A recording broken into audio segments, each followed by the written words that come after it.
What happened to Tommy? Did he freeze or like a third eye there? Yeah, I don't know. He froze.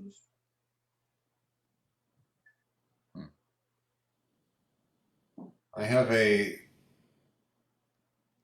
notification that we're live on Facebook. Is that Yes. correct? Yes, we are. We're live. Maybe that lawnmower got him. All right. Well, he'll probably join us shortly. Want to thank you all for taking the time to do this show. You know, going to help promote your new album, Thank Connect you. Divide. Yep. Thank you for having us too. Oh, you're welcome. I remember reviewing your debut album and then the EP. I was just kind of glancing over the reviews, and so it's like, oh wow. So what, had everything on limbo for a while, I guess. Yeah, definitely. Things were in limbo for quite some time.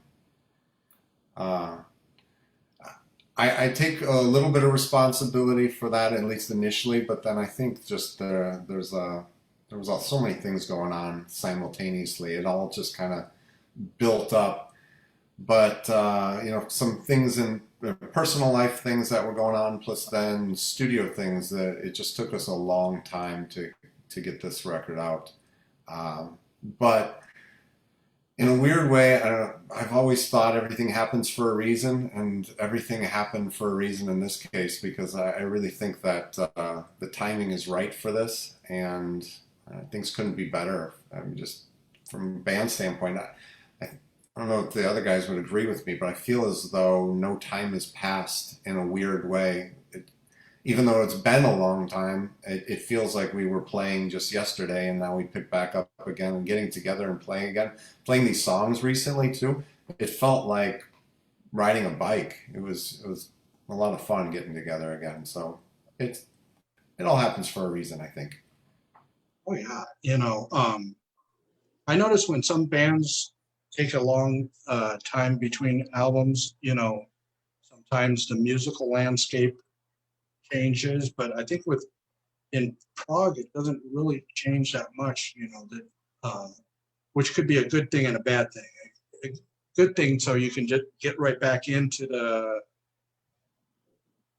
it, and bad thing is like it kind of goes against what progressive music is all about. You want to change up, not do the same things. And I notice there's a lot of bands that they stay in a certain mode, and they don't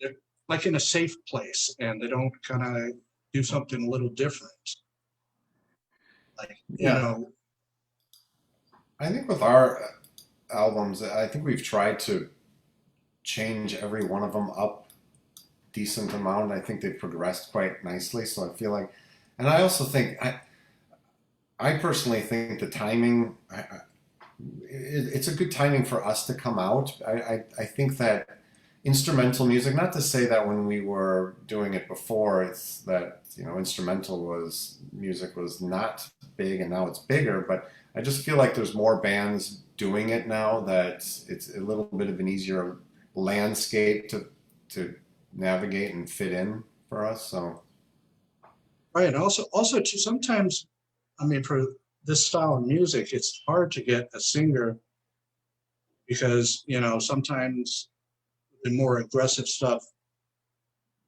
singers tend to be the more kind of that what they call that cookie monster vocals, and sometimes that works, and sometimes it just takes away from the music. And I think something like that would completely take away from the music. yeah, I agree. Because it's like, you know, I always thought that, if the instruments are done in a certain way, they are their own voice, you know.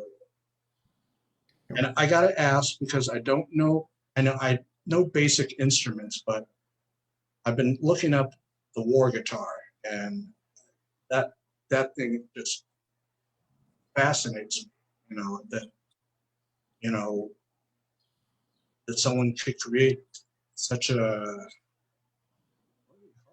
kind of a Frankensteinish combination of different instruments together, and it's like, but then it comes out with noises that you know regular, obviously a regular guitar doesn't do.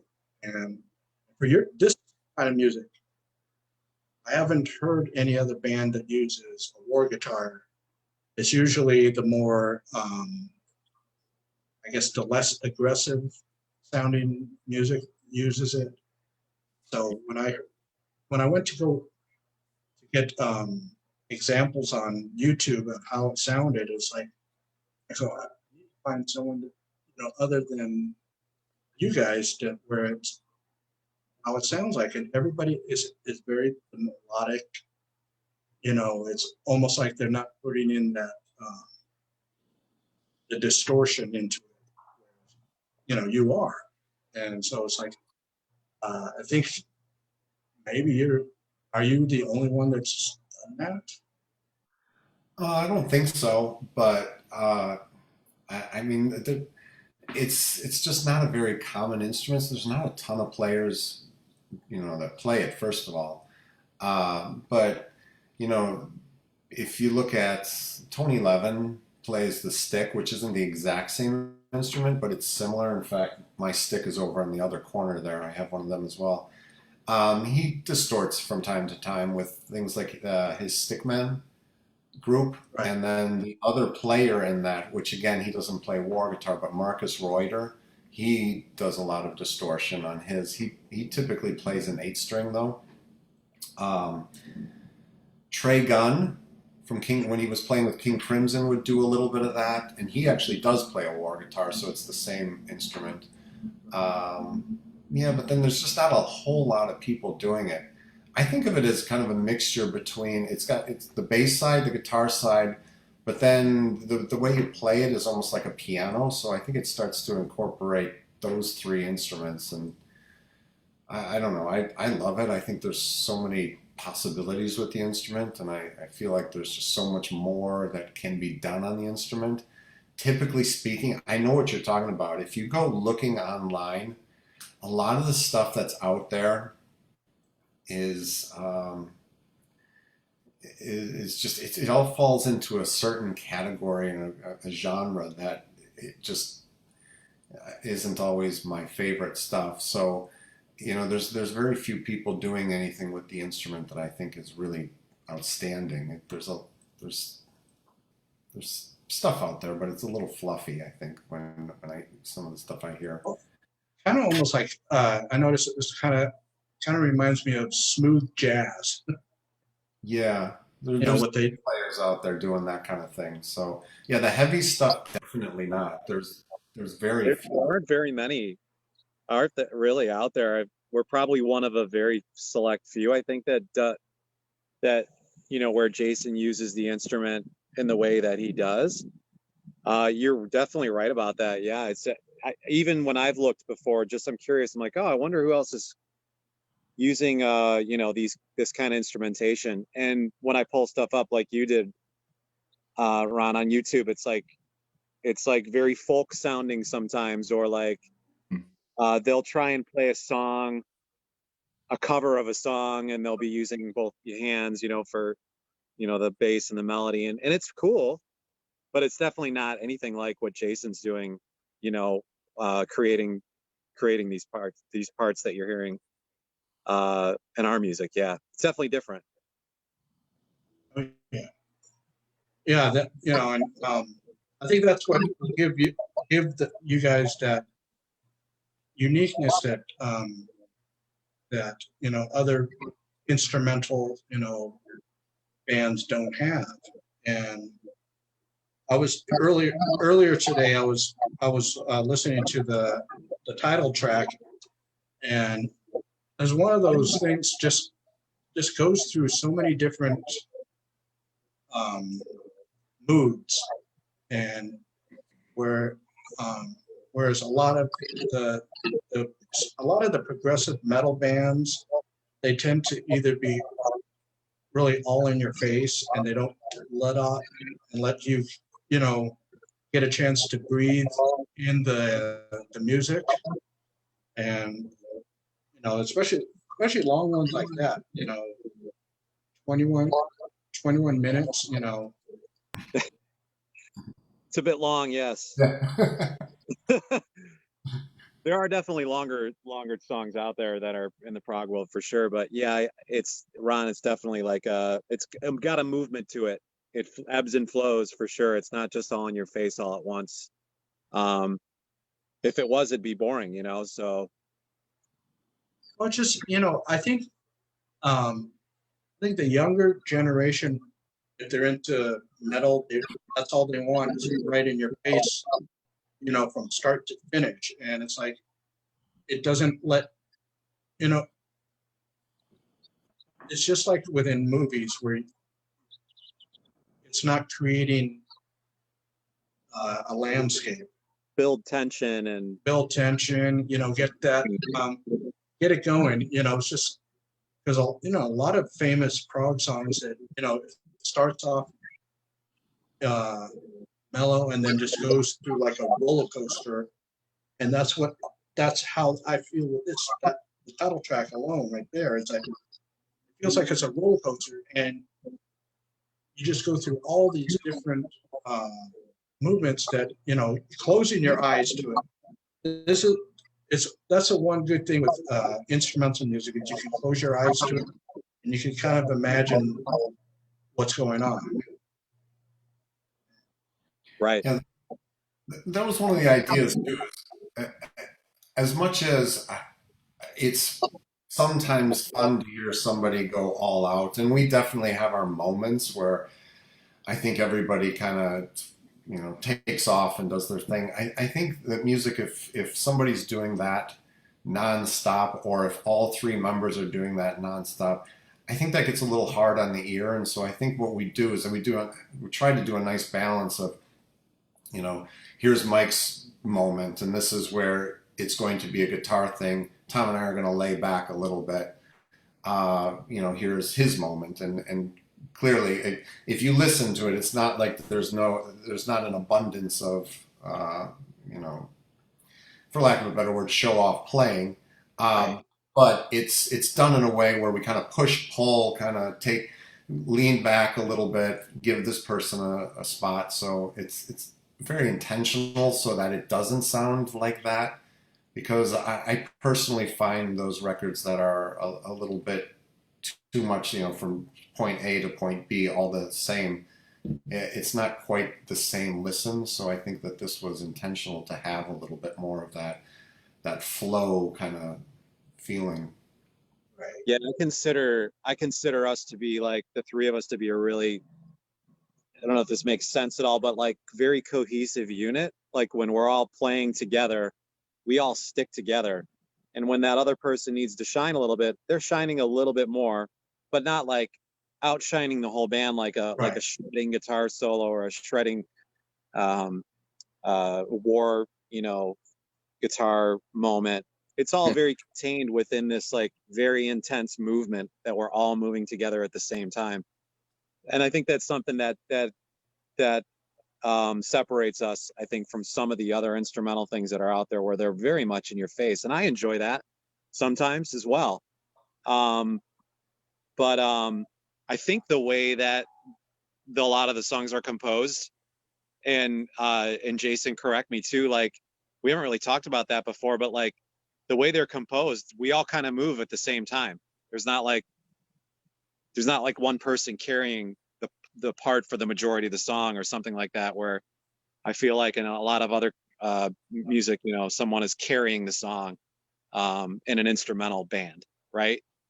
Not in a band with a singer. It's kind of different, right? But It's hard to create that balance when you have an instrumental group like this, and to keep that attention going for the listener as well, and not lose them. Kind of have a lot of things to worry about.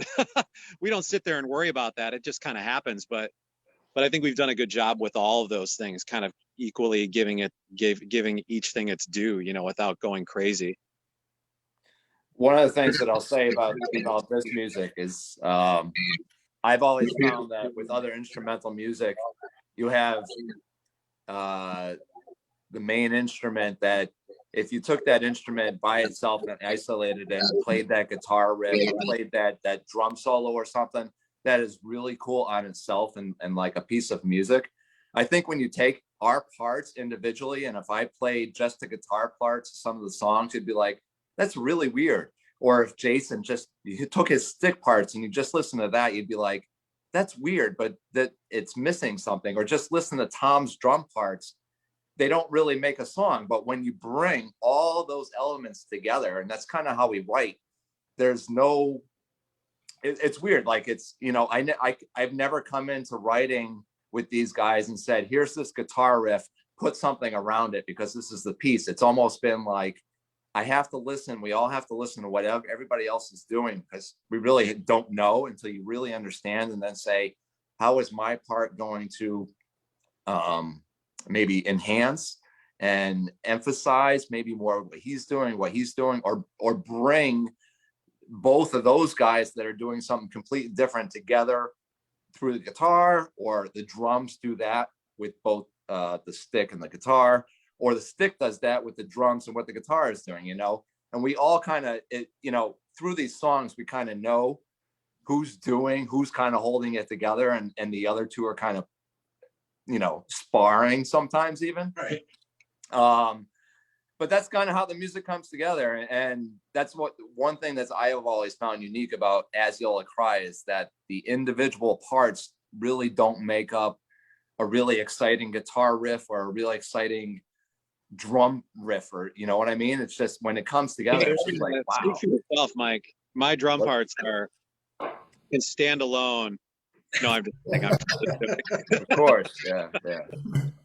Well, yeah, So. there's a lot of bands that's all they do is like base the song around a guitar riff or a keyboard riff or something like that, or they bring in a song that's let's say one of you guys bring in a song that's like 90% completed. All they need is the other two parts to, and when it comes to that point, I don't think it's no longer a band. It's just whoever does the most parts. Is like it's their own project, and they just bring in other people to supplement, and that's fine. If you're going to do that, just use your name. Don't use a band name, because you're a band. And it's amazing how and it happens a lot now lately in prog bands that where guys, they have them create everything in their little home studio, drum tracks and everything, and then they give it to the individual band members and say, hey, okay, you play this part, you play that part. And, again, that's not really a band, at least not in my opinion. That's more of a project, and I mean, that's fine, but it's like, if you're going to call yourself, whatever band, you have everybody contribute to it, where it's like, not just one creator. Yeah, we usually start with Jason. Jason kind of lays out the general idea, general tracks, and gives it to us and says, in no terms, do what you're going to do with it. And then we kind of get together, and sometimes, actually, it's very rare that somebody does something and we look and be like, that's not what we thought that would fit. You know what I mean? Or sometimes Jason will be like, I hear something heavy here, and Tom would be like, well, maybe not too heavy, a little bit lighter. You know what I mean? So we kind of play things off of each other, but Right. It really just kind of I've worked with Jason since 2005, I guess, with the first album. Right. And when I joined the band, I actually answered an ad in the Reader for a progressive guitar player, and I showed up and I met these guys in a bar and we talked about Dream Theater all night because that's all the progressive music I knew. I remember that, and they joked with me about it. They're like, so that's all you know for progressive music? So we got together, and I remember I listened to Jason playing, and at that time he was playing the stick, and the music was just, these are not, the songs are not like, pop songs or, even progressive rock songs that I've heard before. What I heard was Jason's really unique music, just this atmosphere, these notes that came out in a certain way. And I heard it, and I said to myself, well, that's almost too unique to be like, that's not music, but it's also not song like too, And I kind of always viewed my role as being like taking that and putting the antlers of normal music into the ground, you know what I mean? Because everybody knows guitar, everybody knows what guitar sounds like, 6 strings, and I actually play a 7-string with Aziola. When I started playing with them, I brought a 6-string for the first rehearsal, and I told Jason I played a 7-string. It's like, oh, bring that next time. So I brought it the next time, and then at that rehearsal, he's like, don't ever bring that 6-string again. You have to play 7-string, only 7-string with this band, because he does a lot in a low B and in F sharp, and with the 7-string, I could hit another octave lower that you can't on a 6-string, and it just seemed to work. And then we started just kind of, I just kind of came up with counterparts to what he was doing, and before you know it, they became songs. You said something that's really interesting I never thought about. I've never once heard you guys do anything that I questioned. That's one of the cool things is you're right. Everybody puts their parts down, and we just automatically fall in love with those parts. Yeah. If anything, some people are just, we're just like, I don't know what to do here. And somebody would be like, what if you just did something? And, he doesn't play guitar, but Tom will be like, da, da, da, da, da, da, da. We'll come up with something in his mind, and, we'll have to adapt and kind of come up with it, so he kind of could contribute that way, that, sometimes we're just looking for a part to kind of, pull things together, break things up, separate things, transition ways, and I don't know, it just kind of always came together that way. But I tend to seem to know the direction that Jason seems to be thinking when he writes his parts, and I think Tom does too. That's kind of how it comes together. It sounds like you guys got an ESP thing going. Yeah. Which is really that's very beneficial for a band, because then it's like you have an unspoken language with each other. So it's like almost like how twins, one twin can finish the other twin's sentence. As you guys have that, it sounds like you have that going for you. Yeah, but a lot of times, and I mean, this is kind of what makes it fun, is we spend a lot of time working out the music. Sometimes we'll have like a 2-hour practice, and we'll accomplish 20 seconds of music, and we'll leave that 2 hours and be like, yeah, at the end we got that 20 seconds down, we nailed it.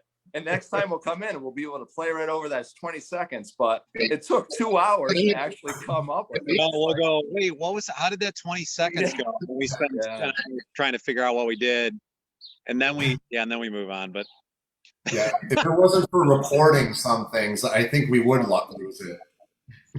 Right. Yeah.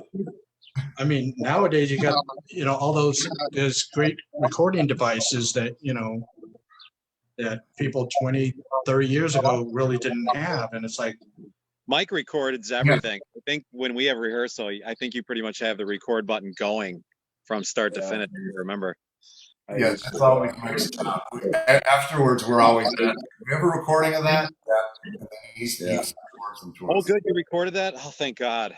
It's always Yeah, especially if you get that one moment, it's like, how did I do that? You know, Mm. you know, you got to go back to it. And so, speaking of recording, It's funny, Ron. Sorry to cut you off. Uh, You say that, and you know, we're listening back to this album now because it's been, you know, we spent a lot of time on this album, and when you go back and you actually listen to it, when it's all done, and I'll hear things and I'll go, God, I don't know how I did that. How did we do that? How do we come out of that part into this? And like, it really, you know, there's so much going on this album that even at times, and I'll admit it, I'm like, how did we do that? Where did we go with that? How did we get to that point? You know, and you just kind of forget after a while. But I think the corona environment has done that to all of us, you know. Now that we're starting to get back into the swing of it, it's like, okay. But that has Right. happened, yeah. yeah, Yeah, because you're actually one of the few bands that, at least that I know of, that actually were recording during the pandemic. You know, a lot of people put everything on hold because, you know, distance. You know, and in the early times, you didn't know what was going on. Right. But it's like, and I think I know about a half a dozen people that actually were recording and put out something, you know. Yeah. It was a great time to be productive with that, as long as you were comfortable with who you're around. I mean, I'm in another project where we had everything ready to go, and we were actually supposed to record in April of, you know, right after everything happened. And we put everything on hold. And all we could do was go back and forth and send files back and forth. And we tried Right. Zooming while practicing. It was a disaster. We tried all sorts of things. But anyways, lots of good came out of it. And we actually ended up recording during Corona with that. But and you know, subsequently going to have something come out from it, which is amazing, because we could just, all of us could have just sat on our butts, you know, but now we've got something to show for in the downtime, you know. Exactly. And one guy I interviewed a few weeks back, he was saying he took that time to learn recording techniques and video recording techniques. So, you know, he said, I got the time. He says, and I've been wanting to learn this for the longest time. So, you know, take advantage of that moment, you know. Right. Yeah. And I think luckily for him, he's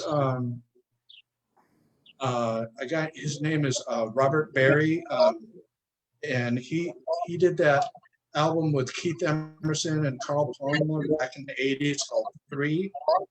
Wait, oh, of And course. Yeah, I actually played with him. Robert Berry, we opened for him, not Aziola. Um, I, I'm going to name drop if Jason's all right with it. Yeah. Jason, yeah, you're all right with Yeah, that? go ahead. The Siberium is the other group that I'm a part of that I was talking about. We opened for Robert Berry at right after we did Prague Stock last year. I think it was last October. He was on tour and he played Prague Stock one of the nights. And then when he came back to Chicago, we were coming back too. And we played Reggie's downtown and on the south side of Chicago with Robert Berry. And he was great. oh yeah, He was fantastic. and when he told me his age, I'm like, well, there's no way. Yeah. I mean, He doesn't look it at all. doesn't look it or doesn't sound it. Did it all. No. And but with his last the 3.2 album, Yeah. I was so amazed that he did all the instruments. You know, it's like, and he said I took this downtime to learn how to record the instruments and did it all on his own. And it's like, and then you get some that, you know, like you said, just sat on their butts and didn't do anything. You know, some complained, you know, I don't have anything to do. It's like, you play in a band. why don't you do something, even if it's not recording, at least you can write your music and get it ready for, especially for now where we're coming out on the other side. Um, Maybe not fully, but enough that, everybody that gets vaccinated, you can meet together without wearing a mask and, and create your music and get that part ready. So when the time when touring, happens again on a regular basis, and you'll be ready to go. And, I know there's some that are doing, you know, in clubs where they have limited capacity, and where I saw something on YouTube. There was one band, Quiet Riot. They were they're doing something uh, in May at some club, but they had limited capacity. But their ticket prices in the club are like $80, and it's like, fans are complaining about it. I said, well, we got to make our money. Yeah. The room normally holds 250 people, but we can only have 100. So we got to make our money somehow.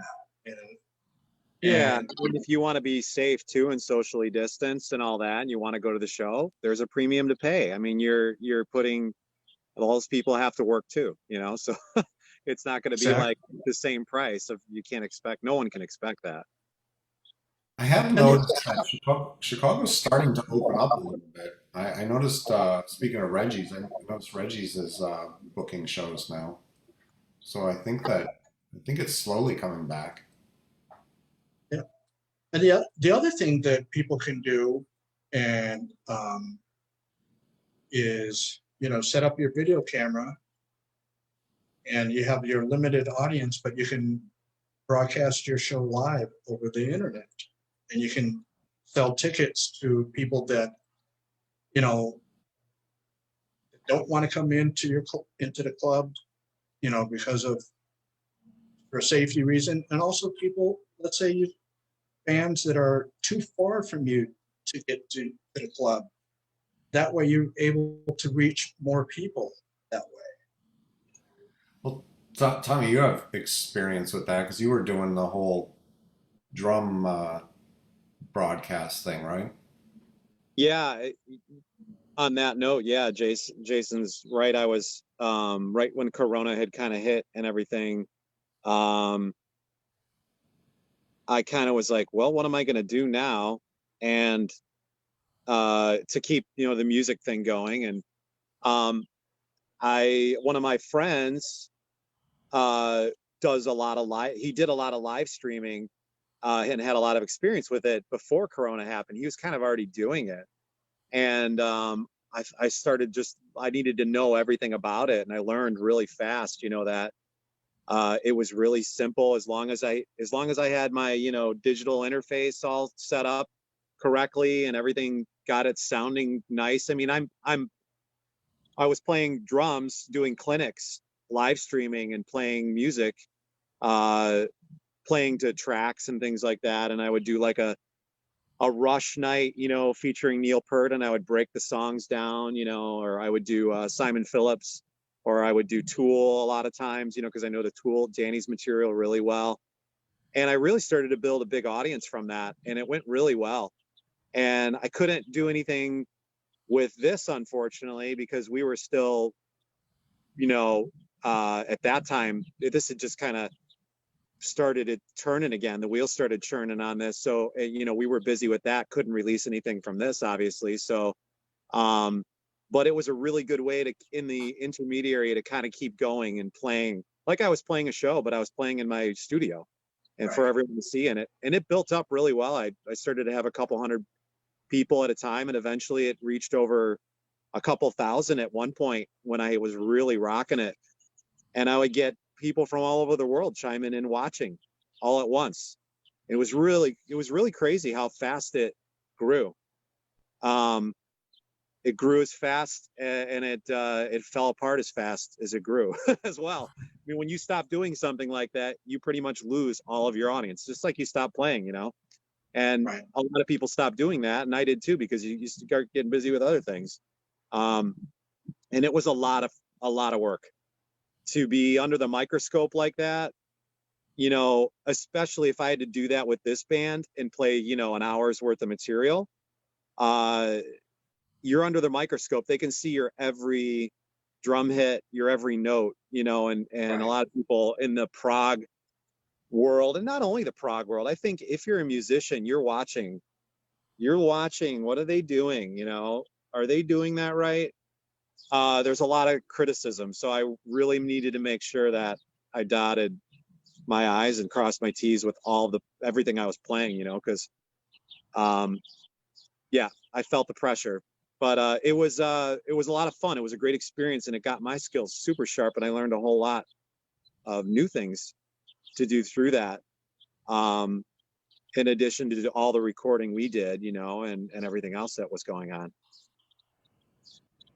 Yeah, you know, the other thing, there was, I forgot the name of the band, but they were in their studio and they broadcasted live, and it sold tickets to it.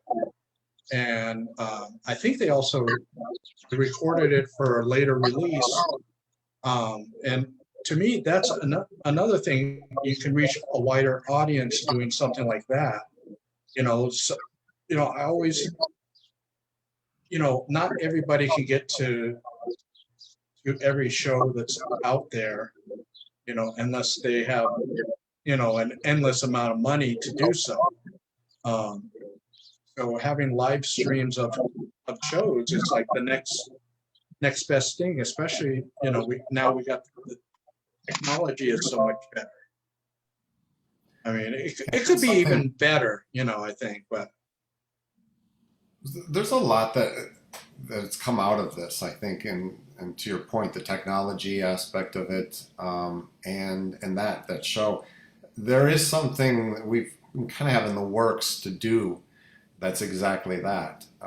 We do want to get some, because at least right now, I mean, technically, we don't have a record release party, we don't have a tour booked, we don't have anything, because the album came out at just a time when none of that could happen. So we're brainstorming and putting together some alternative ideas for exactly that. How can we play shows for people in a time when we can't necessarily? So uh, the one nice thing about it is it's opened up a lot of new brainstorming. I see bands doing some pretty cool things. Devin Townsend is really great at that. He just did a show where he had drones. The whole show was shot from drones, and he takes one album at a time and just does them, and I think that's kind of cool. And so we're looking at some options like that ourselves, because I think that's kind of what you have to do right now, at least, exactly. until everything's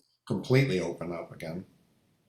Yeah, and the other thing too, I noticed on YouTube, a lot of these musicians are doing those lockdown videos where they do cover songs, and the drummer from Anthrax is doing some of Yeah, the most into that. unusual ones for him. You know, I didn't expect to hear a Fleetwood Mac uh, cover from him.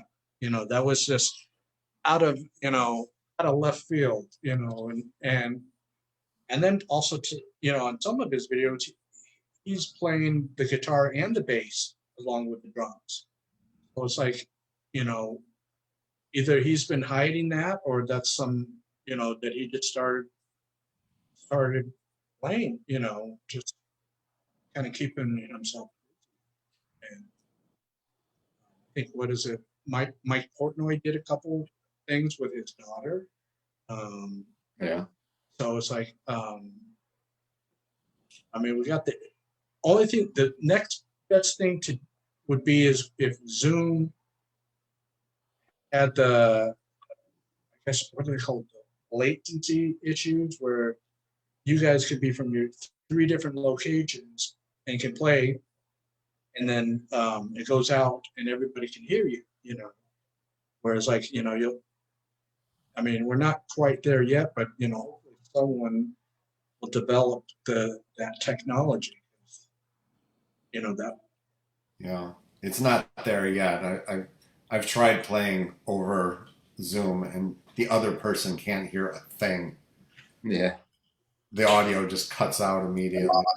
Yeah, I tried a couple of lessons over Zoom, and it was disastrous, but you just made it work. There are some apps out there that will do that. There's one like called Jam Base or something like that I experimented with, but you can only do it with like 2 people. Any more than that, and it can't handle all the buffering, or it can't keep up with the latency correctly. But they're getting there. Yeah, eventually it'll be there. But then you also got to figure in, you got a band that you got to mix. Someone on the other end has to mix it all together as well. It's not just going to automatically do it by itself. So Right. there's a lot that goes into that. That'll be interesting to see where that goes.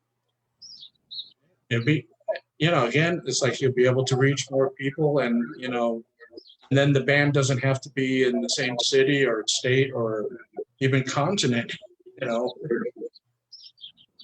There's an aspect of that also turns me off as well. You definitely want to see live music, when you can. But you're right. If you're like, you live in Switzerland or something, and hey, you only get a few tours a year, of course, yeah, you want to see what's going on. So, maybe bands will start live streaming their shows for sale as well. I don't know. Yeah. Their regular shows, I've seen that happen a few times over Corona, where it was a limited audience, like 50 people, inside. And then the Baked Potato was doing that for a while. And then you could also pay, $20 to watch the show. And I tuned in twice to watch it. It was great. It sounded amazing. Yeah, the only downside with it is you don't get to feed off the audience. True. Yeah, that's got to be hard. True. Yeah. You get a front row seat though, and you get a lot of different camera angles. So it's kind of nice on that Oh, yeah. aspect. It's kind of like going to a basketball game or a sporting event, and then watching it on TV. Sometimes it's better, but usually not with music. No, the only thing, it's great for the audience, because then, if someone has a huge, 80 something inch TV, then they got the cool surround sound that can, get the volume up how they want.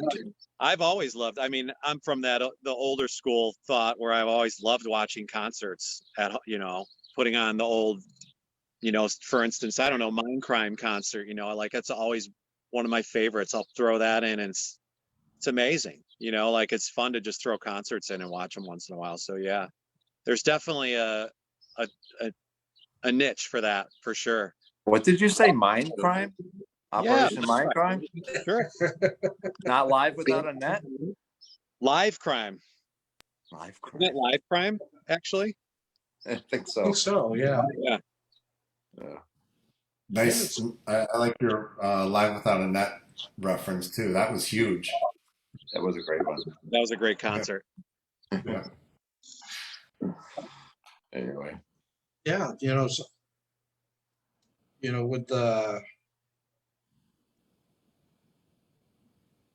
with your your CD here, I put it in into my computer, and then I put it on a thumb drive, so when I'm in my car I can, it's that, again, the technology, because usually I would, in the old days, I'd have to bring like a stack of CDs, put them in as I wanted, or make like a CD mix. But then some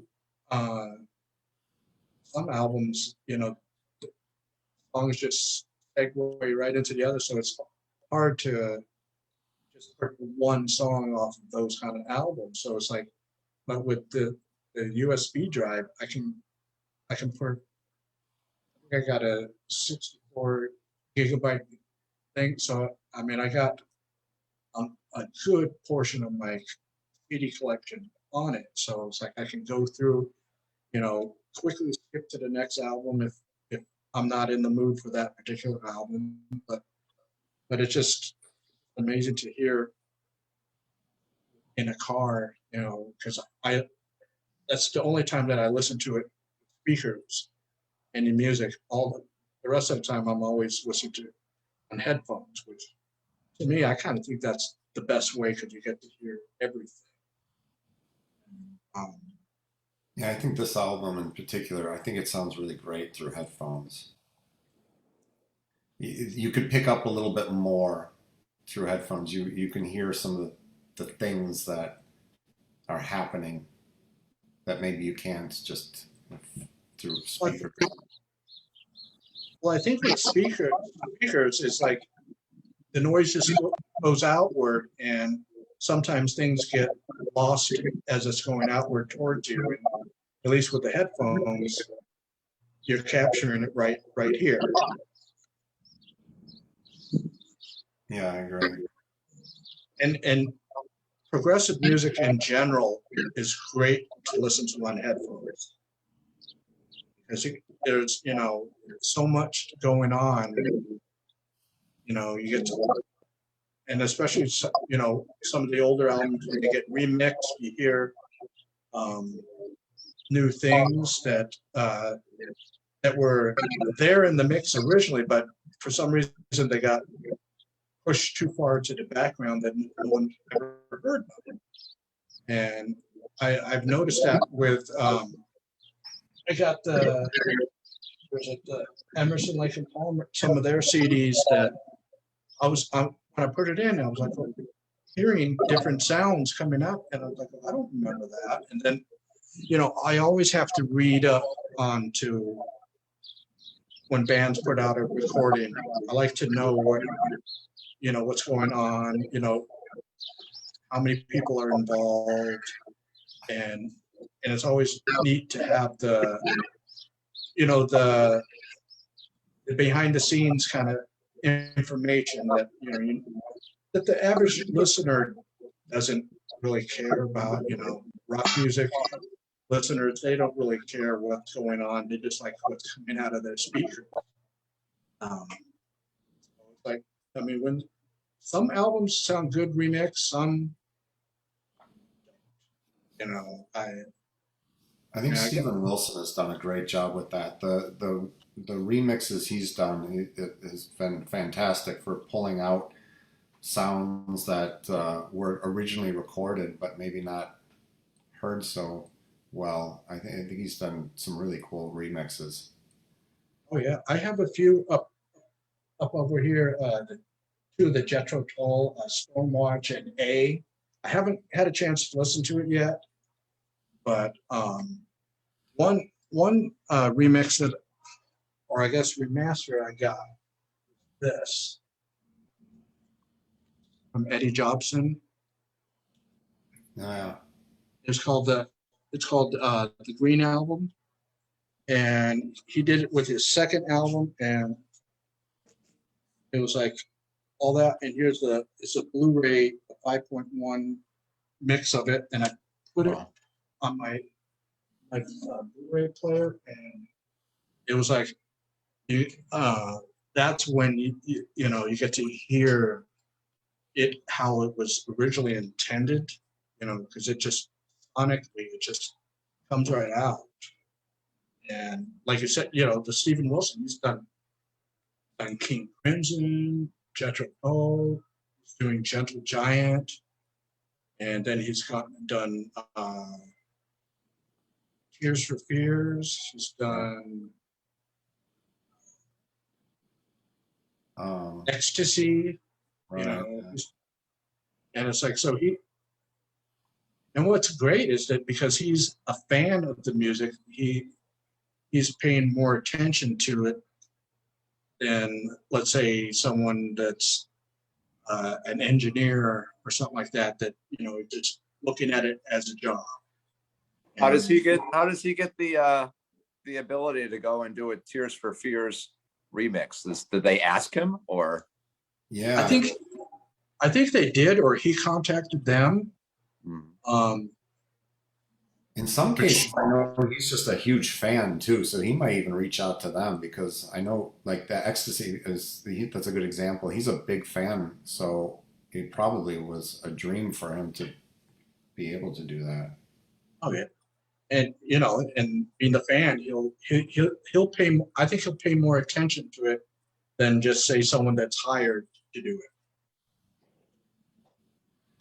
Yeah, That's he's got a lot of cool things that going on with that. yeah. You know, I have some friends that are like, you know, whenever they hear his name, they kind of cringe, and it's like, you know, not everyone's gonna like everything that's been put out there, you know, and that's the I think the wonderful thing about progressive music is, you know, you got from anywhere from the pop side to the metal side, you know, and everything in between. You got, you know, accessible stuff and you got complex stuff. So it's like, you know, and you can listen to all of it, you know, because whatever, you know, it's like my collection alone, I don't have just one genre. You know, it's like many genres, and it's like you need to have a variety. You know, because again, it goes back to that where in metal, uh, some metal music where it's all in your face. It's like it doesn't. You don't. You know, that's all you get. You know, you're not getting the full effect. I And think that's important too for a band. Like I know we have some commonalities between the three of us, but then I also know that there's a lot of things that we just listen to that's very different from each other. And I think that's important because I think if we all listen to the same band, we start to all sound like the same band. And I think that's, you know, everybody bringing in whatever it is that interests them or, you know, appeals to them has a profound effect on what the band itself is going to sound like just because you're bringing that piece of you into it. And I think that's, in fact, I would say we don't have that many bands in common when it comes to the three of us. I think there's a lot more things that we all like differently. And I think that's important. Yeah. you know, I think that's what makes the band a good band is that, you know, you guys got bring in your each individual influences into the mix, and then you create something completely different. I, I mean, I had a friend of mine that was in a band and back in the early '90s, and it was like of the time that came out, and he would only listen to a certain kind of the music. And I said, you need to listen to other stuff out there because you can get ideas um, from other genres that you normally wouldn't have thought of. And if you're just listening to the same music, and he was very against progressive music. I mean, he had a really harsh opinion about it, you know, and I to this day I still laugh about it. You know, he goes, you know, he's you know, it's not like a dislike, but it's a hatred. I mean, it's like it's almost like progressive music is insulting his um his life, you know, and it's like, you know, dude, it's like it's different. I know you're used to, you know, the heavy stuff like, you know, Metallica, Megadeth, Slayer, and those are fantastic bands, but you know, there's more out there. And if you just only listen to those core bands, you're never gonna, especially as a musician, you're never gonna learn how to do. And he was a drummer. When I first met him, he had a double kick, and he had, let's just say, he had a huge kick that it was like, and his hands were like almost like octopus hands. He was just going all over the place. And over the time that I knew him, his kick shrunk to a single hit, then it shrunk to just the two toms up front and the floor, and then it shrunk to one and the floor, and it's like, and it sounded, he went from a more like a proficient sounding drummer to some basic drummer, and it's all, and I think it's had to do with the music that he was listening to, or the stuff that he wasn't listening to. So it's, he was limiting himself, and uh, you know, over Of the those years, bands you mentioned, one could argue that Injustice for All was their progressive album. Rust in right, Peace was Megadeth's progressive album. Slayer has elements throughout that Seasons of the Abyss had definitely. So I think of those three bands, I mean, I think of them as having some progressive elements to right, them. yeah, he was into that, and then the grunt, when the grunge scene came out, it's just he. One of the other guys in the band, they were a trio like yourself, guitar, bass, and drums. And one of the guys, they brought up, that old Genesis song, "The Knife." It's kind of a really aggressive song, and they were playing that. And he asked them, which one of you guys wrote it? And they made the biggest mistake by saying Genesis. He said it's the song by Genesis. No, we're not playing this ever again. I refuse to. It's like it was almost that, like they insulted his intelligence on the whole matter. And I'm like going, and I was in the room when they were playing that, and it was like basically a metal version of that song, and all the keyboard parts were done on the guitar. So it's like and it sounded really good, but he refused to ever play that again. And it's like I told them, I said, next time you get a progressive song that you guys want to play, just tell them it's yours. Just lie to them. Because it's like, if that's the song you want to play, you want to get him to play, just lie. Because he won't know. It's not like he can. Back in the '90s, you really couldn't check. For some of those stuff. Mhm. It's sad when people are very close-minded to music. I mean, there was times when that I was like that in the mid '80s. I was only listening to those three bands and bands that sound similar to it. And then in the early '90s, I was starting to get into progressive rock and kind of going down the rabbit holes of that. So I got rid of a lot of those band CDs that I had, and so I can focus on progressive rock. And then about 21 years ago, I just said, I'm I'm cheating myself with not having the CDs that I grew up with still in my collection. So I just been slowly building that back up and building. Of course, being on Facebook, people are recommending things left and right. So it's like, go down various rabbit holes and where your wallet hates you. Yeah, one thing I'll say about this music is we kind of, I would probably, it'd be safe to say that we write this music for ourselves. We don't write this music for thinking that we're gonna turn people onto it, or not turn them onto it, but basically that we're writing it for them, or we're writing it for their style. It's like, we put this music together, and for some reason the songs are as long as they are just because it just feels right to us. It's just the way they should come together.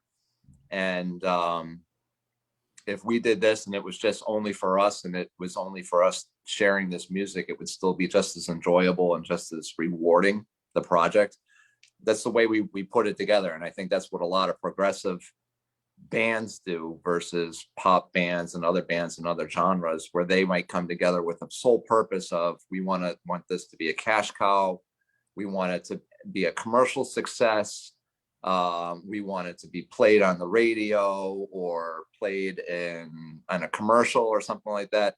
None of that was ever on our minds when we wrote this, or and when we write music. It's really, If it was, there's something seriously wrong with all of us. Yeah. Invented way to think, Jason. It's almost the music that comes is just something that we haven't heard before, and it's something that kind of just comes out as who we are as individuals and how we relate to each other and what the other people are doing, and the result is the music. And I guess it's kind of I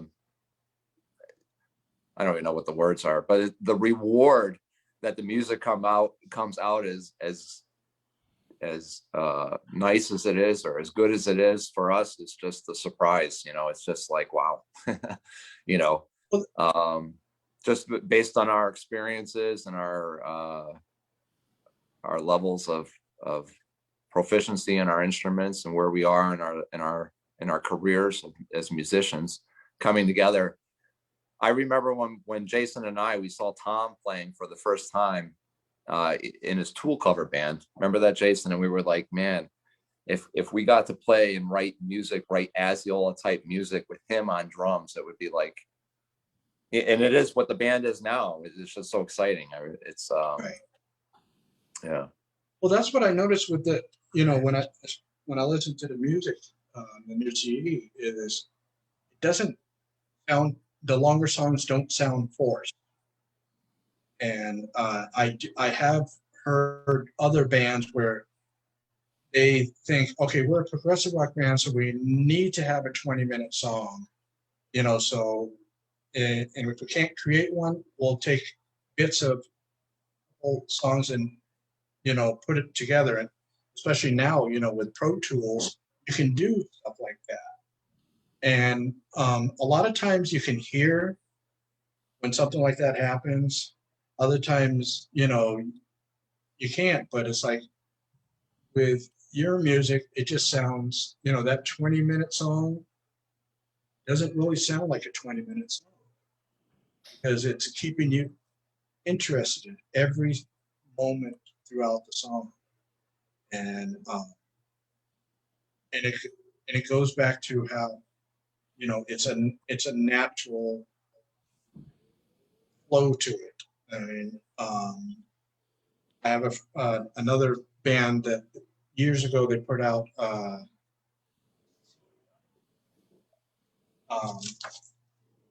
CD that had 48-minute song on it, and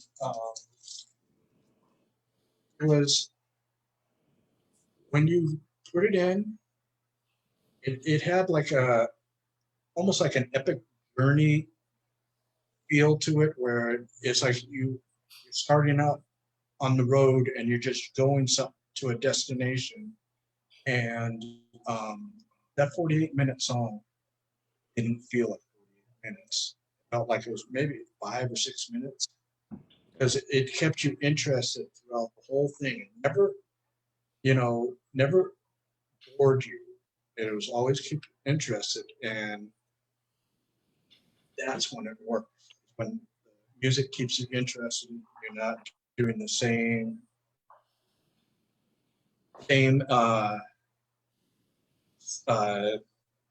music throughout the whole thing. You're just going, okay, well, we can't really write more than 5 minutes, so let's just keep on repeating ourselves, and maybe, saying, oh, well, we got a long song, we're progressive, and it's like, I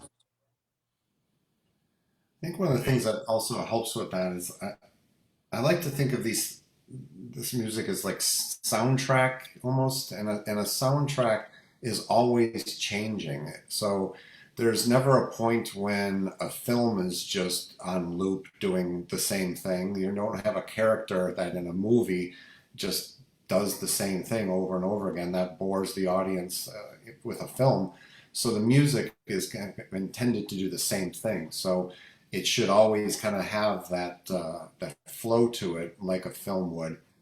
And so that was one of the intentional things, is to always be changing kind of with the story, if it was in fact a soundtrack. So hopefully that comes across as well.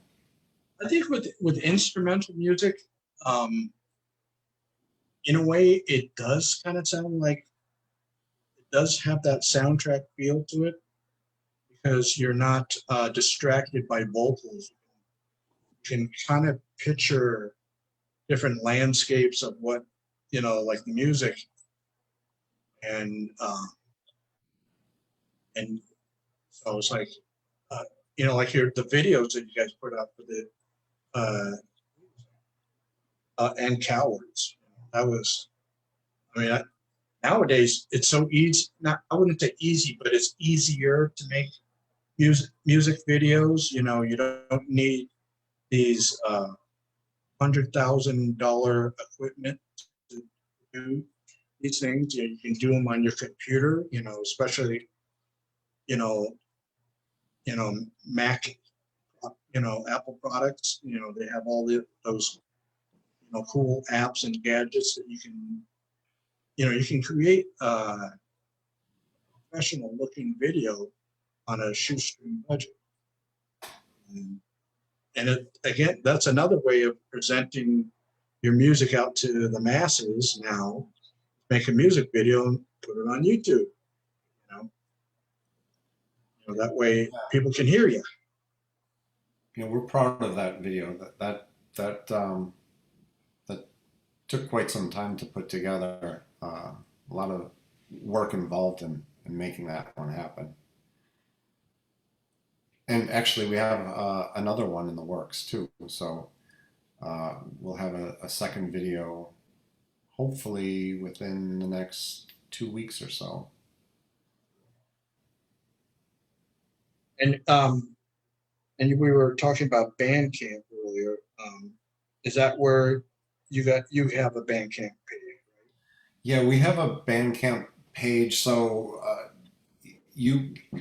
I finally figured out just actually this week how to link them. But our Bandcamp page has the first 2 albums for sale there.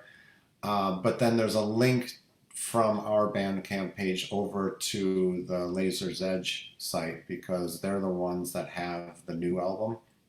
So if you go to our Bandcamp page, though, all 3 albums are listed. It's just that technically the last one is being sold directly through Laser's Edge. Oh yeah, sensory. Yeah. Yeah, that's actually for this kind of music. I think that's one of the most perfect labels to be on.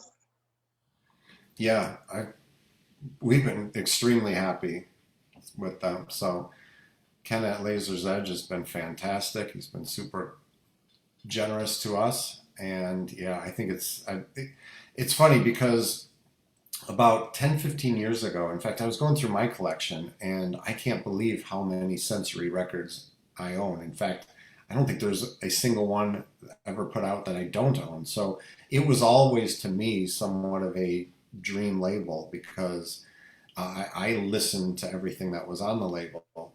So when the opportunity came together, it just was like, this is perfect. This is the music that I always associated us with and wanted to be a part of. So it was perfect.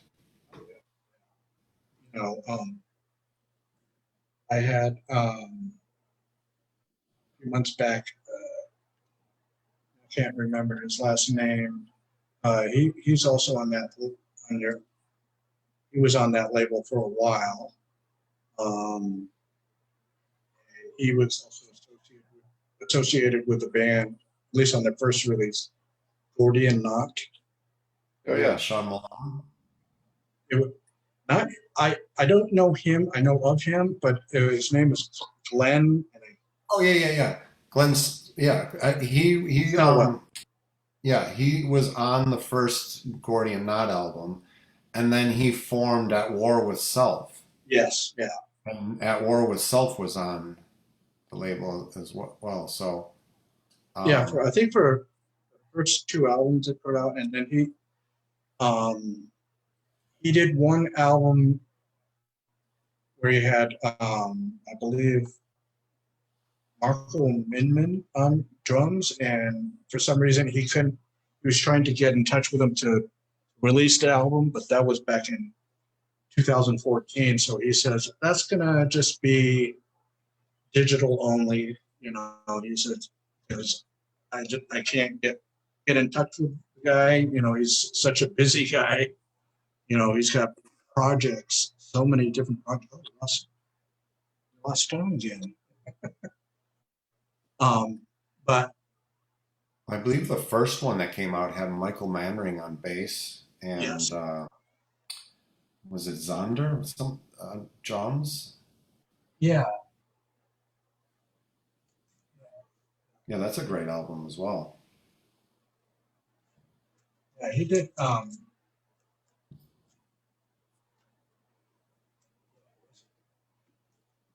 In fact, I lent my copy to Tom and he lost it. Gordian knots. No, the At War with Self album. Oh, This really? one, That look at that album. Find it for me because I lent it to you and you lost it. I've lent some really good albums to friends back home in California, and they lost them. Or one time, someone actually broke the thing, and then I went to go look for it again to buy it, and on eBay, the thing was like going for hundreds of dollars. I'm like going, wow, it's good, but it's not that good. Yeah. I'm not. I don't think for a single CD I will pay more than $20 for it. You know, especially if it's used. You know, I think some people think they know the value of a CD, and yeah, I was trying to look for one and this one band, and I went to Amazon, and the thing was going for $902, and I'm like going, Wow, I hope the band is getting some of that money. that's crazy. I have a feeling they're not.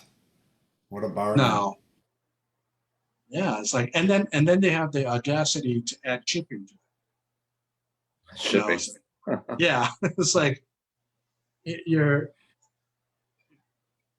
I don't think.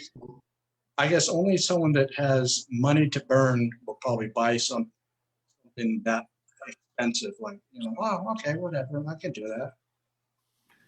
But The latest Tool release went like that pretty quick though because they sold out so fast. Then the market for the resale became outrageous because it was that nice packaging they did where you could actually listen to the music in the package itself. right. But I remember like looking to buy it and it was gone, and then people were already gouging, reselling it for ridiculous amounts. I know. It's like you hear the songs on YouTube and other streaming sites, but I don't know about you guys, but I'm obviously you could tell I'm a physical media person. You know, I need to have the CD, or when it comes to movies, I need to have it in hand. It's like I just don't like the idea of things being on a cloud, because even if it's your own personal cloud, something can, it might happen that it could just have, it could just be erased somehow, not likely, but, there's that chance. But, when I put your CD into my computer, I have it on an external hard drive. So it's like I have now in two places. So then I put the CD away up here, and I listen to it, for convenience wise. That's again the fantastic thing with technology is you got the convenience of listening to on different devices, especially if you own the thing and you're not streaming it off of a site like Spotify, where they don't really pay the artist. And I hear that they're raising their rates, and it's like, well, once you be able to get, to the bands a little bit more money, that's what, you know, Bandcamp is great. I was reading, someone was mentioning about the the Bandcamp Fridays or whatever they call it, Yeah. and one of the artists said, uh, when they get paid, they get it instant, the money. They're not waiting for it, to go through, you know, different channels and stuff like that. So with Bandcamp, it's like if such as yourselves, you're on that, you're gonna get a more money than, let's say, you sell it on, let's say, Amazon, places like, or eBay. eBay, unless you're selling, you know, you, you won't get a lot. So it's like Bandcamp. I've gotten a few stuff off of there. Since it's relatively new, I don't always think about going to check and see if a band that I like is on Bandcamp. Yeah. Um, There's a lot of stuff there now. Like even bands like Porcupine Tree they have a bunch of exclusive material on their Bandcamp page. So I think it's becoming a very viable option for even, you know, the bigger bands. right. So And also too is like you can put things, um, I've seen some bands that just put out one or two songs every so often. They don't either. It's not economically feasible for them to create, to have a CD. So they just put out, you know, songs after songs, that way. And then you got bands that put out albums on there. And I always thought an album, the word album should really pertain to a physical media, not digital. Digital, you can make your your album 2 hours long, and it's like, and that's not, but that would be what, like three CD set or something like that if you space it out. Um, so it's like for them to call it an album when it's digital. um, I think they're sticking with the old terminology, but it's not traditionally an album anymore. It's like, no, I think it's opened up a lot of new doors though, where like I think with everything there's the good and the bad. I too am more of a traditional. I like to feel the product. I like to look through the liner notes. But are you allowed to release maybe material that is not necessarily your next release, maybe a live thing, or maybe even I've seen some people even release some demo-y type things, and it's kind of cool because you get a little bit more insight into the band as a result of it. So that aspect of it is cool, and I don't know if it's necessarily something that they would have put out in the physical product world. So it's opened up a new door, but I don't think it definitely, it shouldn't take away from that main product piece either, where you do still put out a CD or a record, even records coming back, and that makes way more sense. and also, I think you can utilize that, like you're saying, for the live and the demo stuff, much in the same way bands in the past have only done those on their websites. And here, I think it's a little more accessible to more people else, you know, that are not their fans. You got more audience. You can, look at it and say, oh, well, here's this band. I want to hear And then I like that you can go and stream the song, see if that's something that that you really want to buy. I think that's one of the things I like is you can be able to stream it before you buy it and make sure that it's something that you really want. I mean, granted, you guys want, the bands want to sell their CDs, but you want the audience to like the stuff, and this is a way for them to like it first and then purchase it. Yeah. Speaking of demos, there's a demo version of this album that I keep thinking about what we should do with it or do nothing with it. But it's interesting because in some ways it sounds very similar, and in some ways it sounds nothing like it.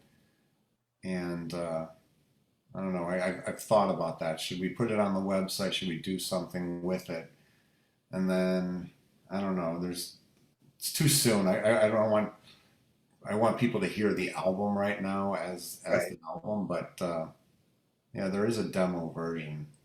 Mike, when was the last time you listened to that? Because that first version of this, like I listened to it not that long ago, and I was pleasantly surprised. I was like, oh, it's different though. Yeah, it's been a long time, clearly. So, Well, long time. like you were saying earlier, it kind of gives the listener a little more insight as to how the songs were created. Because I'm always interested in that, just so it's Yeah, for me, I think one of my problems with it is that's when I was playing stick still, and it sounds drastically different. And one of the exciting things about moving to the war guitar was the sound of the war guitar. And when I listened to the demo version of this, it just has a very different sound yeah. coming from me. And Yeah. yeah, I don't well, necessarily love it myself, but down the line it could be mixed, as billed as an alternative mix. yeah, that's It's like as you get to see something, hear something different than what's on the finished product. And right. I forget what song I heard that was so interesting to in a demo format. You hear the genesis of the song where it's uh,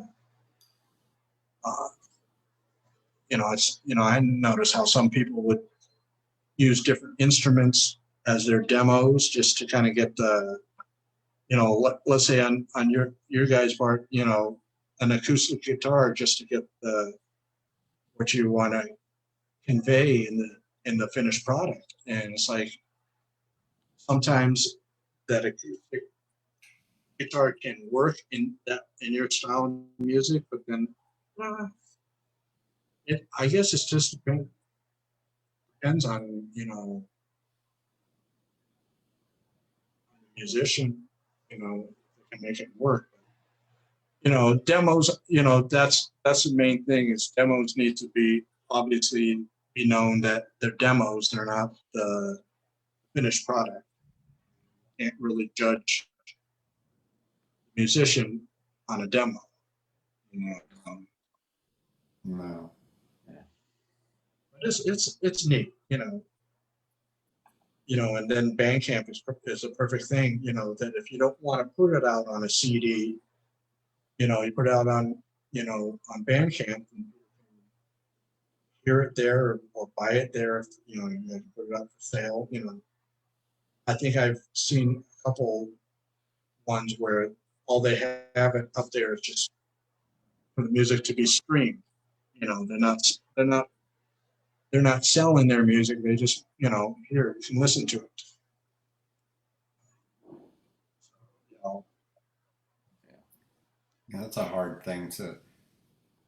I mean, for us, I do love the string. I do want people to hear it.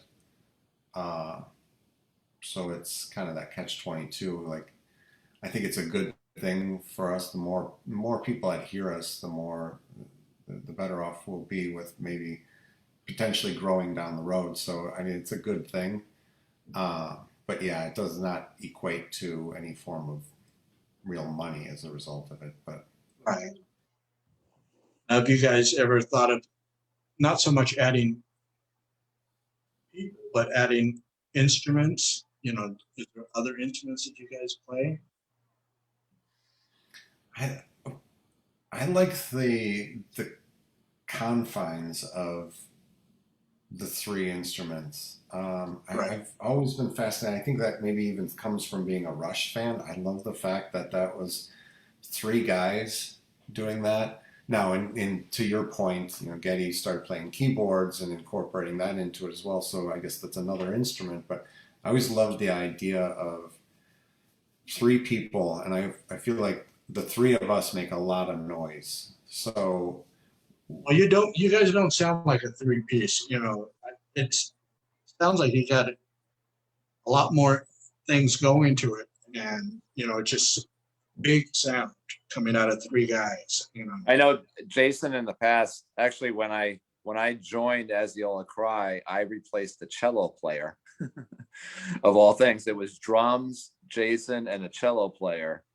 And most recently, maybe several years ago, Jason had thrown out the idea of maybe bringing the cello player back in for a solo or for a song or a part of a song or whatnot.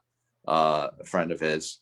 But in general, no, I think that the instrumentation would pretty much be us three and what we could bring along in our own crafts. plus, I think too, just playing the war guitar, it's adding an element of uniqueness just because of that.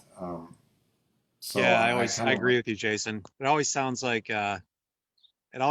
two band members playing when you're playing, you know. It's got a fullness to it, and you kind of cover, you know, a note spectrum that's pretty wide. yeah. So I think that I love the idea of three people making as much noise as we do, and figuring out if there ever is an issue where, oh, we need this part here. Okay, that becomes a fun puzzle. Okay, who's going to do it? How are we going to do that? Does that become my right hand, and where my left hand is doing something different? I like that element to the music a lot more than thinking that we need another person to cover something, or just another instrument in general. I think that it just again comes from, and guys, you could chime in. Like I that band that has guitar, bass, drums has always been for me kind of the quintessential sound, and so I like that, but just doing it different in what we have set up with our instruments. Yeah, there's plus also, definitely. Oh, sorry, plus Ron. also, plus also, you know, if you got the other downside is when if you're, you know, let's say a three piece, or even if it's a four piece, and then all of a sudden you have instruments that are outside of those the core members, how are you going to translate that live? Are you going to have to add more musicians? You know, and it's like, and are they gonna get what you're, you know, what you created? You know, so I guess the downside is that, you know, you would have to, if you're going to go play it live, you know, two choices: have a backing track of it, or you know, have a fourth member or a fifth member join in to translate, you know, your album live. Yeah, and I would say live, I think one of the cool things about us is like I think we make it sound just as full as the album. I don't think that there's anything that on that album that you can't hear live. It can all be done.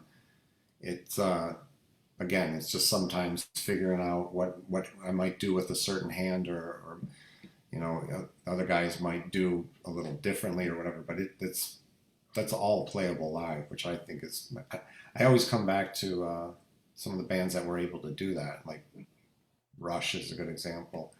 Uh, I I love that idea of being able to play the album and not have to rely on all sorts of extra things. So And um, the uh, the music that comes off of your war guitar, and also came off of your Chapman stick, is like it's such a different thing, and it's um I always could envision that if someone wanted to create a band, for the string instrument, all they would really need is either the war guitar or the Chapman stick. But then with you guys adding the war guitar with the guitar, it's like you're doubling up on that. So it's almost like you got you know a, a twin guitar attack, so to speak. Like and because I can remember the first time I heard the Chapman stick was, obviously with Tony Levin and King Crimson, and it's like, and then I have a friend of mine named Don Schiff. He plays yeah, Chapman stick and the NS stick. yeah, he plays the NS stick. Yeah, so it's like, and I watch his videos, and it's like it's just amazing, the sounds that come out of that. That the guy that created the Chapman stick. I mean, just I mean, I'm sure they got but it's like for people such as myself that don't know, it's like it's always amazing what was going on inside that man's brain, thinking that combine those two elements together, you know. Yeah, not only that though. I mean, the coolest part for me, and this is music talk here, but is the tuning, the fact that he was able to figure out this idea so that your hands weren't crossing each other. That because I don't know if you've ever looked at it, the low strings are all in the middle, so the guitar side is tuned like a guitar out in fourths, but the bass side is tuned uh, in fifths, like out from the middle to the end. So I mean, the idea to do that, I want to know what would possess somebody initially to come up with that idea, but uh, I mean, it suited me well. I love it, but the fact is it is somewhat interesting. Oh yeah, and you know, in watching guitar players when they play, you can see the emotions on their face, especially when they go into the solos and stuff like that. But I see something on stick players and guitar players. It's almost you have more of a groove going. It's flows. Just to, uh, and especially watching the live tapes of the King Crimson when he was playing the Chapman. It was like the difference between that and a traditional bass. It was like, oh wow, it was like it was perfect for that age. In the '80s when music was becoming more digital, and and the war guitar even more so. As well as it's a precise. It sounds like it's a more precise instrument. It does. You can feel the soul coming out of the player into the instrument, just the same as with any other instrument. And again, going back to your album, while it could be categorized, someone was asking me how would you categorize it, and I said basically, it would be progressive technical metal, but there's more to it than that because there's a lot of the that technical metal, it's like, again, like we were talking earlier, all in your face, nonstop. You know, it doesn't give you a chance, you know, the listener to breathe, you know, and it's like, it, um, that's the wonderful thing that I like about it, you know, because there's other, you know, bands in your genre that I listen to it and it's like there's like a million notes per second going out, and it's like, you know, you don't. It's like they're not letting up, and it's just so cold sounding. You know, I mean, too precise. It's almost like someone just programmed everything into the instrument and let the, you know, instead of, you know, the human element.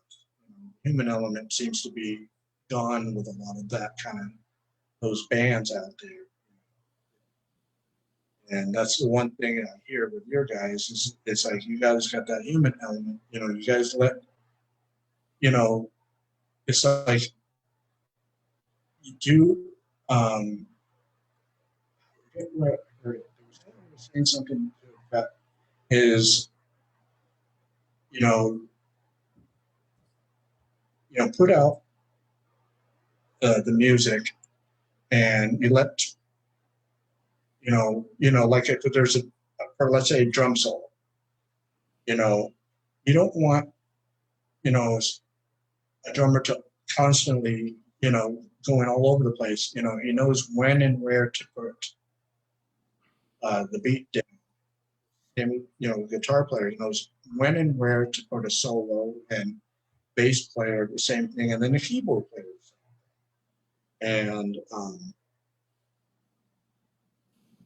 with your stuff, you know, because I've heard some recent things from people trying to send me stuff, and I go listen to their page, and I'm like, it's too chaotic for me. Everything is just being, I'm getting a barrage of noise. I'm not hearing music anymore. And you guys, I hear music.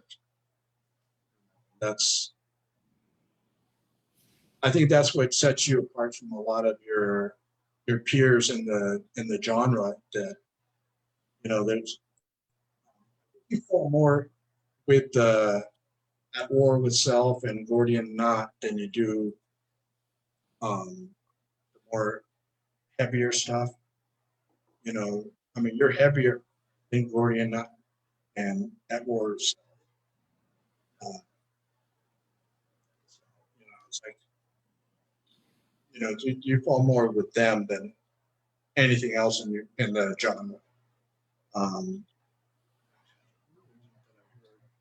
Thank you for those comments. Those are it's you know, just the results are just kind of, it just kind of came out as us we got together and rocked this stuff out, and the results are what they are. And it was never intended to be that way, never intended to be as heavy or, you know, genre breaking this way or another. It just kind of came out that way. And we appreciate that, though. I appreciate that you hear humanness in our playing.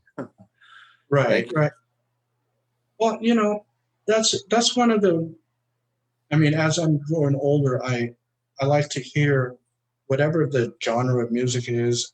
I like to hear the human element happening. I don't really like a lot of chaos for chaos sake. You know, sometimes chaos works perfectly, but you know, if you're just doing it just for the sake of, okay, let's just, you know, blast the audience, you know, another dimension or something like that, you know, destroy their eardrums, you know, because, you know, so we can hear later on, yeah, those guys are so loud, my ears were ringing, you know, didn't even get a chance to actually listen to the music. It was just all a barrage of noise. And it's like, Yeah. There has to be a musical element to the heaviness. exactly. Yeah. So. Yep. I'm excited to see what we do next. You know, how did they say, onward and upward? Yeah. You, I mean, you guys got the, I went back and listened to some of the older stuff, and it's like you can see the progression from the first album to the second to now, and it's like, so you're doing the good job of being a progressive band. You're not staying as you when you first started, and while the only time that's good is if, like you're trying to be a cash cow where you want to make top 40 pop songs. I mean, that's where it's good. But if you're trying to make actual music, meaningful music, where you're going to remember it down the line, years, um, you gotta invest your time into it. It's like I, I had a friend of mine that said, the progressive, especially progressive rock, is going to possibly, maybe in a couple hundred years, is going to have the same impact as classical music has for us, for our generations. In a couple hundred years, people are going to be listening to the more, the music that has more movement in it, where I don't think a lot of the ones, I used to like him when I was growing up. Yngwie Malmsteen. I don't. I don't think a lot of his stuff is going to be remembered because he's just playing just for the sake of let's see how many notes per second I can do. I'm not going to really create a song here. It's just a bunch of noodling, and I really don't think his music is real, except for like a small select group of people. I don't think his music is going to be really remembered in that sense. I think the music that's going to be remembered is music that has the human element. They're not just showing up. I mean, granted, in a live setting, that's where you show up. You kind of have that. Hopefully, you don't have that 20-minute drum solo, which, or or that guitar. Well, sorry You to know, tell you, but that's the next album. It's just a 20-minute long drum solo. drum solo, Yeah. and then with like little part, you guys do parts, or you could do a drum orchestra. Yeah, I don't see us doing that. You just keep on, creating, and new ideas will always come out, because with technology you'll be able to hear different sounds that you can, oh, okay, I can do this now that I couldn't do 5-10 years ago. Yeah. We all grow as musicians, and the time between the last album and this album has been a long time, and we've all grown. And when we get together and write the next album, I know that we're different musicians now than we were when we wrote the last album. So it'll be interesting for sure. And none of us know what it will sound like. It'll be a surprise to any of us because we don't know. I think that's a good thing, because then, if you know what it's going to sound like, there's no surprise, but on a good surprise way. You don't want to go, okay, well, we need this part, that part, that part. You just go in and just create and let it just flow, come out it. And,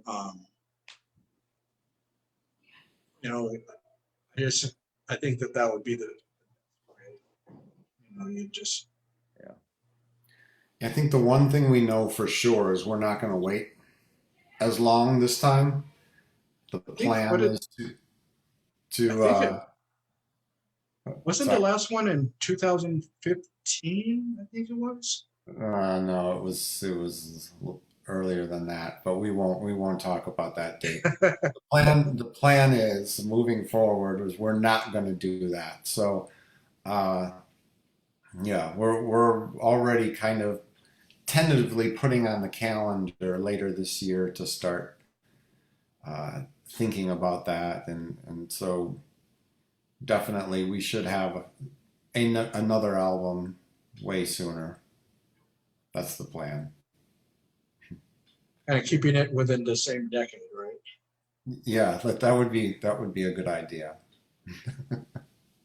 That's the one thing. I mean, aside from you guys, on the bands that are on the major labels, I never understood why they have um, in the '70s. It seems like they were putting out albums consecutively, and then as it got into the '80s, it just spread more apart, and then in the '90s, even further apart, where it's like in the whole decade, a band, if they're lucky, they'll have 2 albums, maybe 3, and it's like I never understood that except for the fact that the touring aspect, where their label puts them out years at a time. I think it's got even worse now because now making money off the album is secondary to making money from the tours and the the sales of T-shirts, etc. So I think now bands almost have to play out more than they have to release new music. So I mean, we're kind of in a new situation with modern times where we need to get out and play in order to make money. The CDs themselves don't. In fact, somebody was just saying recently, like CD sales, you even from the biggest of bands, there's a big, huge spike that first week it comes out, but then it drastically drops, and then a month or so later, it's almost irrelevant, and that's then where they have to get out on the road and make money that way. So, But yeah, I mean, I understand with the touring thing, you're reaching more people that way than in one sitting. Especially if you have those big arenas. Which personally, I rather, if I'm going to go listen to a band, I rather listen to it in a smaller venue so that I can hear the band, not the screaming crowd. Or I mean, I remember one time back home in Los Angeles, went to go see Metallica, and I believe Queensryche was opening. I think they went, one night one would open and one night the other. But the seats that we were in, you can barely see the band, and it's like at that point, I said, if I'm going to go see a band, I want to see them in a more intimate thing where I can actually see them, as opposed to like, squinting my eyes. Is that what's his name? It's like I can't tell who's who up there. So, um, I understand that, and then nowadays with streaming, it's like everybody is more interested in getting select songs off of albums. They, with the exception of the progressive rock audience, mainstream audiences, that only nowadays would only buy certain songs off the album, not the whole album. And it's like it's to me, when someone does that, it's almost insulting to the artist, because it's like, they're like going, well, what about the rest of our songs? You don't like the rest of our songs? If they have hit songs, you only like our hit songs. I had a friend of mine when I was growing up, back in the cassette days. He would buy the cassette and he would only rewind and fast forward to particular hit songs that were on MTV. And I'm like, why don't you listen to the rest of this? And I'm not interested. I said, well, for me personally, I found the deep cuts were the more interesting music than the hit songs. The hit songs were only created to be hit songs. They, you know, they, a lot of them don't have any substance to it. They're just there to make money. Well, we don't have that problem. We don't have a hit song, Right. and actually, what's kind of cool is on the radio stations they've been playing the Ironic Divide, the title cut, which I think is kind of cool. They're playing. I think I've now seen a handful of times that radio stations have played 21 minutes of us, so that's pretty cool. So Oh, yeah. Especially now, I mean, with, you have the, satellite radios, then you have, stuff, internet radio stations that are playing the, music that you normally wouldn't hear on your regular commercial radio. And that is kind of cool to, when they put a long song like that on in its entirety, so people can hear it, I do notice this, aside from us, the progressive rock fans, the rest, other fans, they don't have the attention span that we do. I mean, I hate saying it, my girlfriend, she goes, how can you listen to those long songs? They sound so boring. And, it's like, well, it's because I'm paying attention to the music. You know, I'm the band invested their time to create it. So I'm investing my time to listen to it. And it's like, I want to get a t-shirt that says headphones on, world off. Yeah. So once I put my headphones on, it's like I want to not be bothered. So a lot of times I come into my room here and I'll just listen to the music on my headphones, and just sometimes so much time goes by and all of a sudden to be, come in about 8 o'clock and go and leave, and it's like almost midnight. I've been 4 hours listening to different music. Yeah, for sure. As a musician, musicians definitely, stuff on albums don't end up there by accident. People love them and write them and put them out there. And by the time that a piece of music ends up on an album, it's been hashed and rehashed, and it's out there as a labor of love. It's as a result of work, and not everybody has to like it, as long as just the artist likes it, and it's out there for everybody else to enjoy or pass on. Right. That's the beauty of progressive music, is we're not trying to force it on anybody. It's we're making it. So making it, and then the people that get it, they're the ones that listen to it. sure.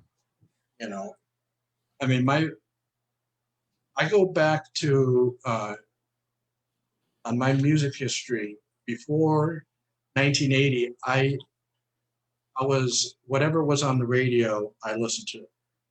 I didn't care who it was just there. And a friend of mine at my birthday party, 1980, he gave me Rush Permanent Waves, and it just had been released a few months before. And I was wondering, why are you giving me this? And I think deep down he knew that I was going to like it, because once I heard it, I liked it. But it took me another decade before I fully embraced progressive music. it's definitely not for everybody, though. I mean, not everybody loves it. I get that. Well, it's like, I was telling you the bands that my friend used to listen to all the time, or he probably still does. I mean, those were the bands I was into, and I was working at a record shop, and And the manager there was like going, okay, I'm really getting tired. It was me and this other guy that's all we were putting into the CD player. And he says, okay, I got something for you that I think you're gonna like. It has that aggression that you listen to, but there's more to it. And he put in King Crimson Red. And when I heard that, that was like my musical epiphany of sorts. You know, it's like once I heard that, it was no turning back. You know, I was like going, this is what musically I've been looking for as long as I can remember. You know, this is the music I wanted. It has that aggression, but it's controlled, but then it has a beauty to it. And it has interesting parts from start to finish. You know, it's not, you know, kind of rehashing similar music again and again. It was just, and the vocals were like, you know, perfect vocals. So it's like I found that was what I was looking for. So I was like, you know, and then we had in LA we had these prog fests in 93 and 94, 95, 97, and then 2000, and then they were gone, and they had some other ones afterwards. I went to all of the prog fests, and you get to hear all these different bands, and you're exposed to bands that, you know, someone in the United States may not have heard, you know, let's say Sweden, you know, bands from Sweden. You wouldn't have been able to hear about them back in the early 90s unless you went to a festival that specialized in, you know, progressive music. Nowadays, it's like, you know, it's so easy to find out, you know, different bands, you know. I mean, you discover, especially on YouTube, you can just, you have what is it, the autoplay, and you listen to one thing and it takes you to something else. And, you know, you discover so much different new music that you normally wouldn't have, you know, even 20 years ago. Yeah. Or, so it's like, you know, I could say this as a musician, the amount of content that's out there to be in terms of instructional material that is accessible as a musician is unbelievable. I remember, you know, growing up, learning how to play guitar, you know, figuring things out myself, and you know, in going to lessons. If I never actually took lessons, but you know, people who take lessons and stuff. And now it's like you could click on YouTube and get almost any song, a personal instructional, slowed down, sped up, you know, right. everything out there is just so accessible. It's amazing. It's amazing. Yeah. Yeah. It's like back, you know, me growing up, you know, the only way you're going to find out about bands are in magazines. Yeah. No, it's at your fingertips. Yeah. There's a part of that I miss though. There was a mystique to those bands that used to hold, because you'd wait a month just to get a little glimpse into that life. Now it's just so wide open. You know everything about everybody, and you know it instantaneously almost. I mean, You know what they played in their set list for the last 3 nights in a row, wherever, you know what I mean? Like, I remember when bands came through, you had no idea what they were playing until they came to your town and you saw the show. But now it's like you could actually watch the first 26 shows of the tour on YouTube, you know, before they come to your city. And it's like, yeah, I mean, it's so much out there. there's some I hear what you're saying. there's some musicians out there that were heroes of mine, or still are heroes of mine, that I now know what they're eating at night because they post with their food. So it's totally different. Yeah. Yeah, you know, I like when I'm not sure if you seen the videos where Robert Fripp and his wife Toya do cover Yeah. songs. Yeah. Yeah, like some of the cover songs, I'm like going, really?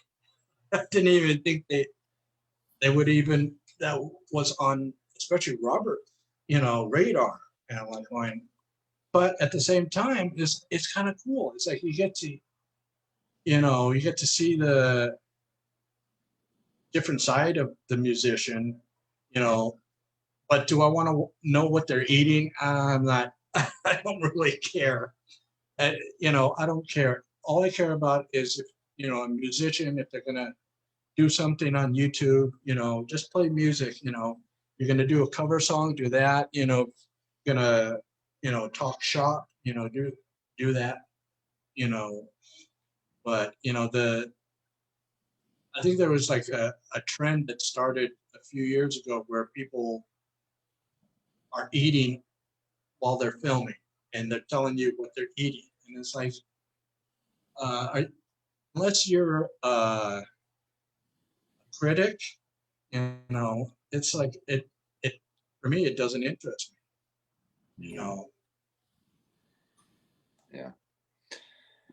Well, Ron, I have to, unfortunately, I didn't budget this long for this interview, but I Oh, would okay. like to, gonna have to sign off here. Okay, well, thank you but for I- joining. I really appreciate you having Aziola Cry on and us individually to speak and as a band. Thank you very much for having us Oh, on you're the show. welcome. You're welcome. So- It looks like Tommy left or sort of left. Oh, there There he he's is. back. He's Yeah. back again. Yeah. Thank you. Oh, you're welcome. Oh, He's sorry, on I'm mute. multitasking with my kiddos here, so we're doing bedtime. So I'm trying to do, listen in while I'm getting them to bed. Right. Oh yeah, that's the one thing with having kids. You gotta take the time for them. Right, Yeah. right. So they'll fall asleep and there's no practice tonight, so they'll have a good night's sleep. There you go. Well, Yeah. guys, I thank you for taking the time out, to joining me here. And again, thank you again for the music. We hope you enjoy it. That's I what we have- do. We hope that everybody enjoys it as much as we do.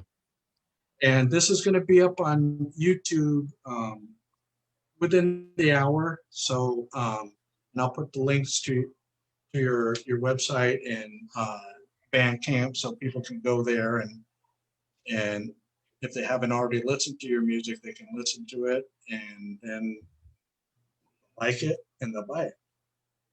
Excellent. Thank you so much, Ron. Thank you, you're Ron. welcome. And I look forward to your next album. For sure. And it won't take as long as this one. So we'll touch much sooner. Fantastic. Thank you guys. I really do appreciate and talk with you guys soon. All right. All Thank right, you. thanks, Everybody, Ron. That was good. Thank stay you. healthy out there. Take Oh, care, you everybody. too. Bye. Bye.